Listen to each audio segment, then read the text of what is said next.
नमस्कार दोस्तों, रोशन fantasy cricket channel में आपका स्वागत है। दोस्तों, जैसा कि आप जानते हैं कि चैंपियंस ट्रॉफी 2025 शुरू हो चुका है। आज पहला मैच है पाकिस्तान वर्सेस न्यूजीलैंड और कल दूसरा मैच खेला जाएगा इंडिया वर्सेस बांग्लादेश, जो कि कल दोपहर 2:30 बजे खेला जाएगा दुबई में।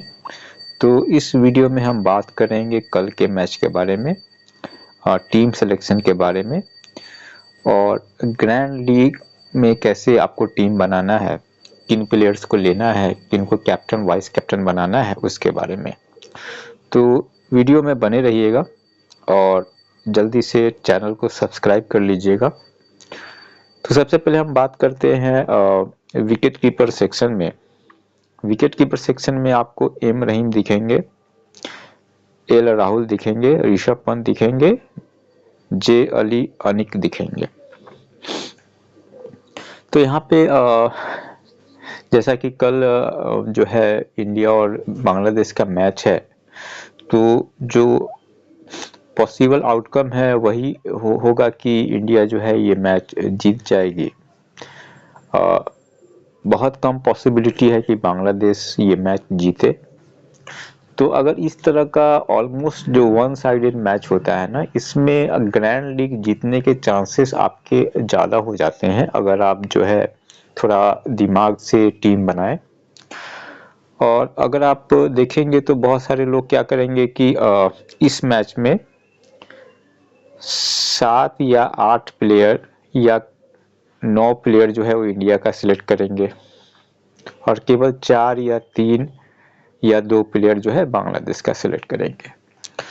तो ये जो कॉम्बिनेशन है ये कभी कभी काम करता है।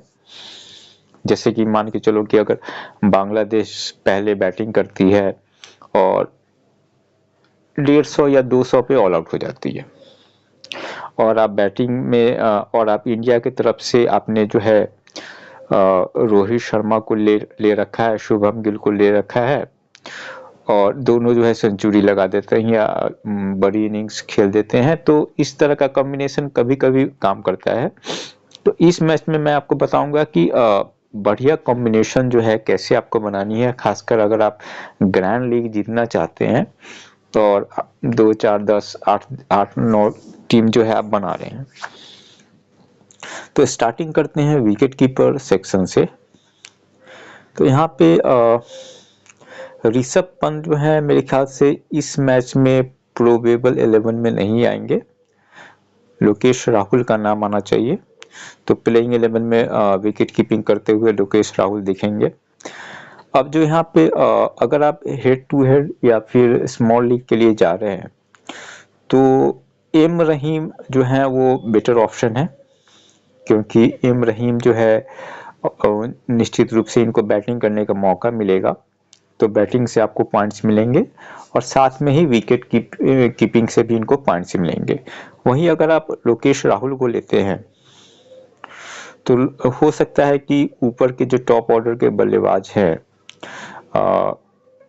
जैसे कि रोहित शर्मा हुए, शुभम गिल हुए या फिर विराट कोहली हुए, तो अगर वो ज़्यादा रन बनाते हैं तो फिर इनको मे बी बैटिंग का मौका नहीं मिलेगा। तो उस हिसाब से आप एम रहीम को हेड टू हेड के लिए या स्मॉल लीग में एम रहीम को आप लेकर के जा सकते हैं। अगर आप ग्रैंड लीग के लिए ट्राई कर रहे हैं, मल्टीपल टीम्स बना रहे हैं, तो मल्टीपल टीम्स में जो यहाँ पे ट्रम्प कार्ड हो सकते हैं वो हो सकते हैं जे अली अनीक।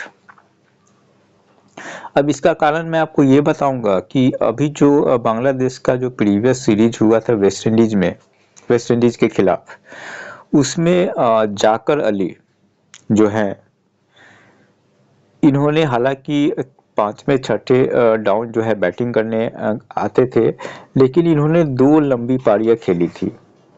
12 दिसंबर वाले मैच में 62 रन बनाया था इन्होंने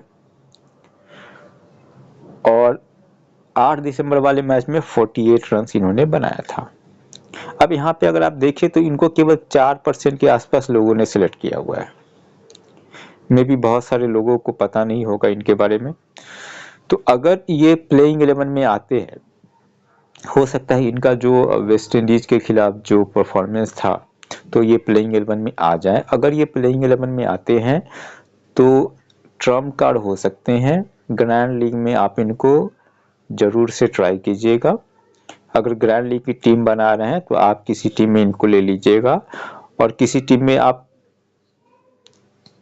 इनको और इनको भी ले सकते हैं। आप इनको भी ट्राई कर सकते हैं और एम रहीम को भी ट्राई कर सकते हैं। अगर 8-10 टीम बना रहे हैं तो किसी टीम में आप इनको ले लीजिए, जाफर अली को, और किसी टीम में मतलब सेम टीम में जाफर अली को ले लीजिए, एल राहुल को ले लीजिए, और किसी टीम में जाफर अली को ले लीजिए, एम रहीम को ले लीजिए। तो कुछ इस तरह से आपको टीम बनानी है अगर आप ग्रैंड लीग के लिए ट्राई कर रहे हैं। अब हम आते हैं बैटिंग सेक्शन में। बैटिंग सेक्शन में जैसा कि जानते हैं कि अभी जो इंग्लैंड के खिलाफ ओडीआई मैचेस थे उसमें रोहित शर्मा का शतक याद होगा आपको, शुभम गिल का शतक, हाफ शतक आपको याद होगा। तो अच्छे फॉर्म में दोनों हैं, निश्चित रूप से आप इनको सिलेक्ट कर सकते हैं। और विराट कोहली हालांकि बहुत लंबी पारी नहीं खेली थी, एक हाफ सेंचुरी लगा था, लेकिन महान बल्लेबाज है तो कब जो है शतक लगा दे कोई पता नहीं है। तो आप इनको अगर मल्टीपल टीम्स बना रहे हैं तो जरूर से आप कुछ टीमों में इनको सिलेक्ट कर सकते हैं, कैप्टन वाइस कैप्टन बना सकते हैं, और कुछ टीमों से इनको आप स्किप कर सकते हैं कि हो सकता है कि इस मैच में रन न बना पाए, और जो अगर इंडिया पहले बैटिंग करती है या फिर बाद में बैटिंग करती है तो शुरू के ओवरों में ही आउट हो जाए। तो उस हिसाब से अगर मल्टीपल टीम्स बना रहे हैं तो उसमें आप इनको सिलेक्ट कर सकते हैं, कैप्टन वाइस कैप्टन भी बना सकते हैं, बड़े प्लेयर हैं। अब हम आते हैं बांग्लादेश के एन हुसैन शैंतो।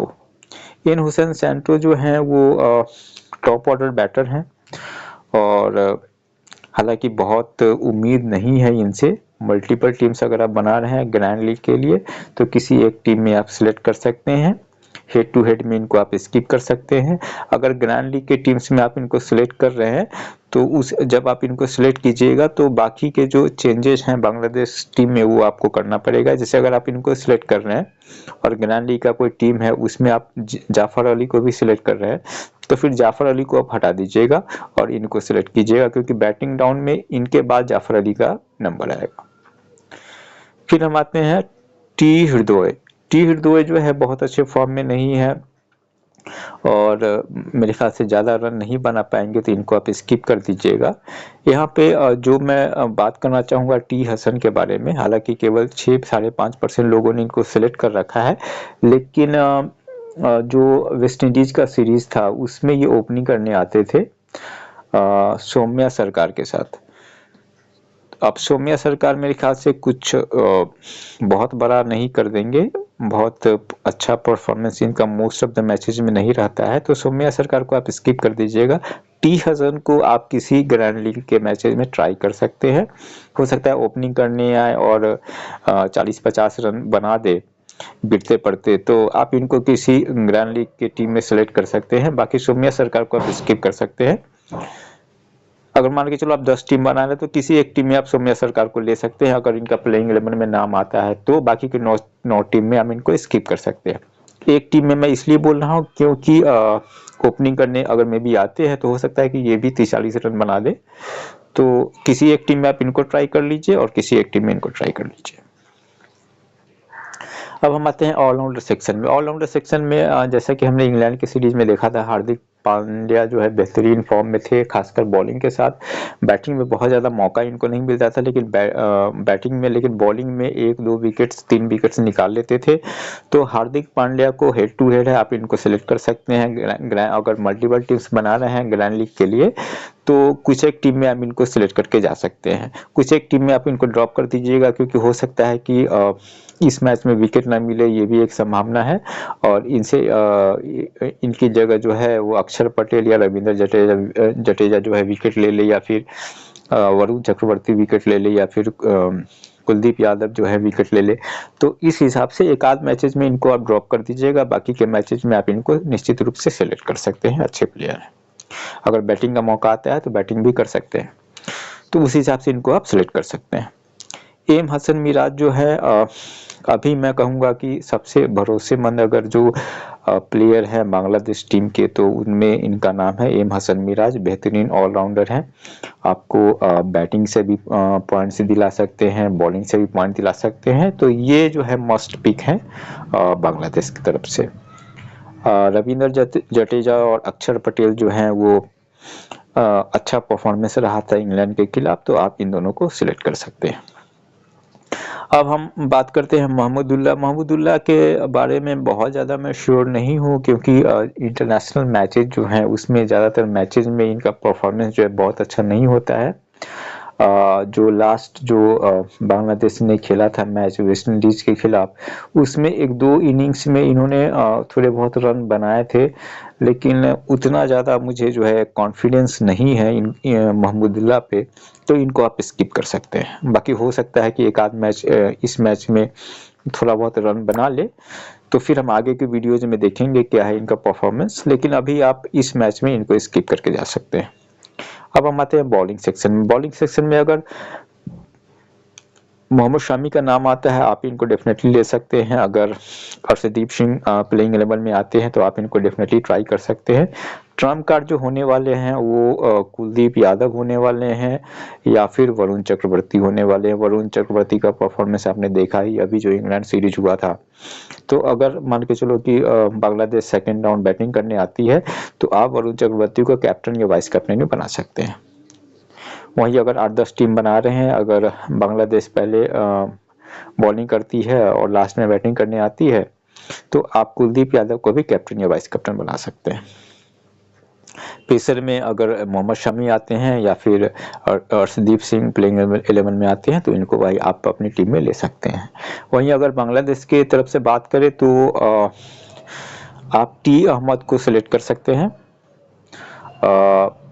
जो है right arm fast medium bowler हैं और हो एक आध विकेट जो है वो निकाल सकते हैं। और तो टी अहमद अगर बांग्लादेश की तरफ से, खासकर अगर इंडिया पहले बैटिंग करती है, दिन का मैच है, तो हो सकता है कि 1-2 विकेट निकाल लें, तो टी अहमद को आप ले सकते हैं। अगर बांग्लादेश के किसी स्पिनर को लेकर के जाना है आपको, तो स्पिनर में आप आर हुसैन को आप ट्राई कर सकते हैं।